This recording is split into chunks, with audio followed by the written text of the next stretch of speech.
क्या निराश हुआ जाए? मेरा मन कभी कभी बैठ जाता है। समाचार पत्रों में ठगी, डकैती, चोरी, तस्करी और भ्रष्टाचार के समाचार भरे रहते हैं। आरोप प्रत्यारोप का कुछ ऐसा वातावरण बन गया है कि लगता है देश में कोई ईमानदार आदमी ही नहीं रह गया है। हर व्यक्ति संदेह की दृष्टि से देखा जा रहा है। जो जितने ऊंचे पद पर है, उनमें उतने ही अधिक दोष दिखाए जाते हैं। एक बहुत बड़े आदमी ने एक बार मुझसे कहा था कि इस समय सुखी वह है जो कुछ नहीं करता। जो कुछ भी करेगा उसमें लोग दोष खोजने लगेंगे, उसके सारे गुण भुला दिए जाएंगे और दोषों को बढ़ा चढ़ाकर दिखाया जाने लगेगा। दोष किसमें नहीं होते। यही कारण है कि हर आदमी दोषी अधिक दिख रहा है, गुणी कम या बिल्कुल ही नहीं। स्थिति अगर ऐसी है तो निश्चय ही चिंता का विषय है। क्या यही भारतवर्ष है जिसका सपना तिलक और गांधी ने देखा था? रविंद्रनाथ ठाकुर और मदन मोहन मालवीय का महान संस्कृति सभ्य भारतवर्ष किस अतीत के गह्वर में डूब गया? आर्य और द्रविड़, हिंदू और मुसलमान, यूरोपीय और भारतीय आदर्शों की मिलन भूमि, मानव महासमुद्र क्या सूख ही गया? मेरा मन कहता है ऐसा हो नहीं सकता। हमारे महान मनीषियों के सपनों का भारत है और रहेगा।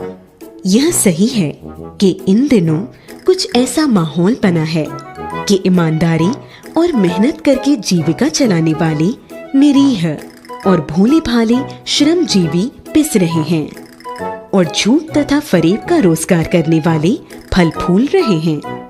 ईमानदारी को मूर्खता का पर्याय समझा जाने लगा है। सच्चाई केवल भीरू और बेबस लोगों के हिस्से पड़ी है। ऐसी स्थिति में जीवन के महान मूल्यों के बारे में लोगों की आस्था ही हिलने लगी है। परंतु ऊपर ऊपर जो कुछ दिखाई दे रहा है वह बहुत ही हाल की मनुष्य निर्मित नीतियों की त्रुटियों की देन है।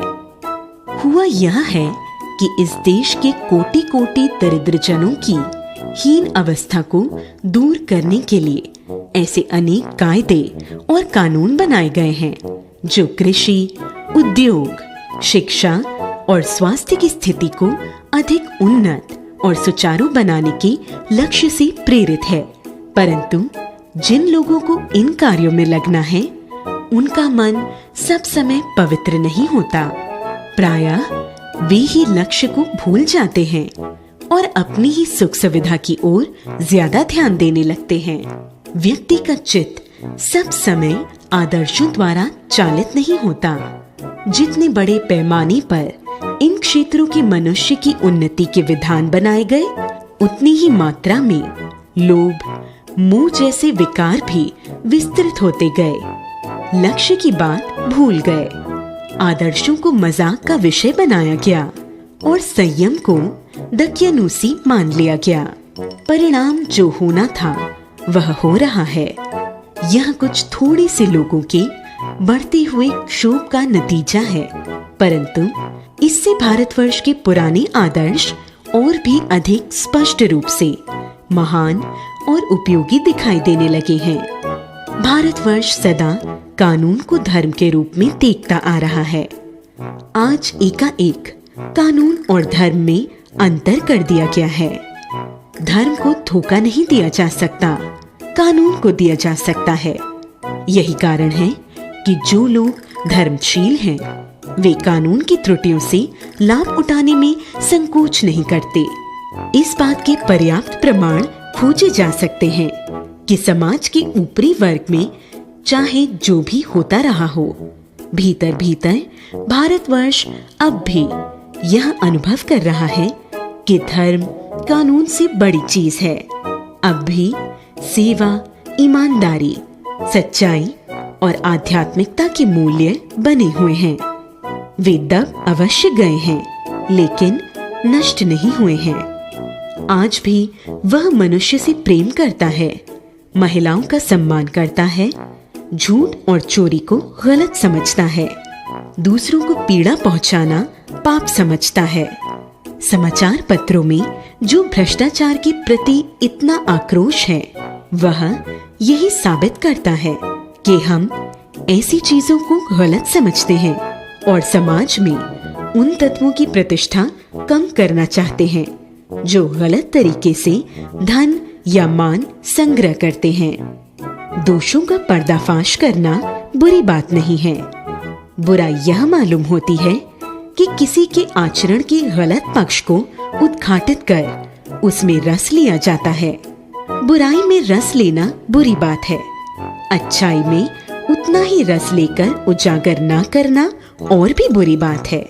सैकड़ों घटनाएं ऐसी घटती हैं जिन्हें उजागर करने से लोक चित्त में अच्छाई के प्रति भावना जगती है। एक बार रेलवे स्टेशन पर टिकट लेते हुए गलती से मैंने 10 की बजाय 100 रुपए का नोट दिया और जल्दी जल्दी गाड़ी में आकर बैठ गया। थोड़ी देर में टिकट बाबू उन दिनों के सेकंड क्लास के डिब्बे में हर आदमी का चेहरा पहचानता हुआ वहां उपस्थित हुआ। उसने मुझे पहचान लिया और बड़ी विनम्रता के साथ मेरे हाथ में 90 रुपए दिए और बोला, यह बहुत बड़ी गलती हो गई थी।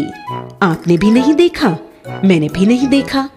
उसके चेहरे पर विचित्र संतोष की गरिमा थी। मैं चकित रह गया। कैसे कहूँ कि दुनिया में सच्चाई और ईमानदारी लुप्त हो गई है। वैसी अनेक अवांछित घटनाएं भी हुई हैं, परंतु यह घटना ठगी और वंचना की अनेक घटनाओं से अधिक शक्तिशाली। एक बार मैं बस में यात्रा कर रहा था। मेरे साथ मेरी पत्नी और 3 बच्चे थे। बस में कुछ खराबी थी, रुक रुक कर चलती थी। गंतव्य से कोई 8 किलोमीटर पहले ही एक निर्जन सुनसान स्थान में बस ने जवाब दे दिया। रात के कोई 10 बजे होंगे। बस में यात्री घबरा गए। कंडक्टर ऊपर गया और एक साइकिल लेकर चलता बना। लोगों को संदेह हो गया कि हमें धोखा दिया जा रहा है। बस में बैठे लोगों ने तरह तरह की बातें शुरू कर दी। किसी ने कहा, यहाँ डकैती होती है। 2 दिन पहले इसी तरह एक बस को लूटा गया था। परिवार सहित अकेला मैं ही था। बच्चे पानी पानी चिल्ला रहे थे। पानी का कहीं ठिकाना न था। ऊपर से आदमियों का डर समा गया था। कुछ नौजवानों ने ड्राइवर को पकड़कर मारने पीटने का हिसाब बनाया। उसके चेहरे पर हवाइयां उड़ने लगी। लोगों ने उसे पकड़ लिया। वह बड़े कातर ढंग से मेरी ओर देखने लगा और बोला, हम लोग बस का कोई उपाय कर रहे हैं, बचाइए, ये लोग मारेंगे। डर तो मेरे मन में भी था, पर उसकी कातर मुद्रा देखकर मैंने यात्रियों को समझाया कि मारना ठीक नहीं, परंतु यात्री इतने घबराए हुए थे कि वे मेरी बात सुनने को तैयार नहीं हुए। कहने लगे, इसकी बातों में मत आइए, धोखा दे रहा है। कंडक्टर को पहले ही डाकुओं के यहाँ भेज दिया है। मैं भी बहुत भयभीत था, पर ड्राइवर को किसी तरह मारपीट से बचाया। 1.5-2 घंटे बीत गए।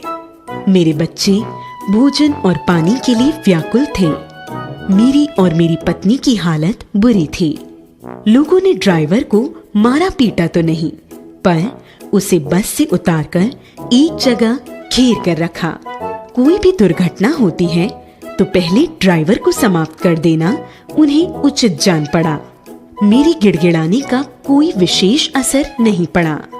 उसी समय क्या देखता हूँ कि एक खाली बस चली आ रही है और उस पर हमारा बस कंडक्टर भी बैठा हुआ है।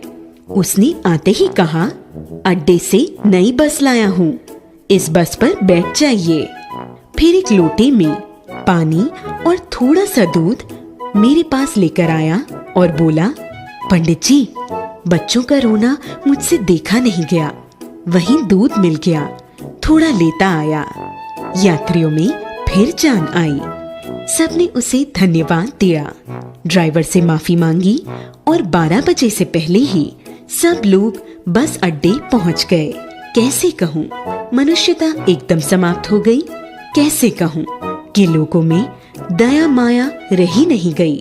जीवन में जाने कितनी ऐसी घटनाएं हुई हैं जिन्हें मैं भूल नहीं सकता।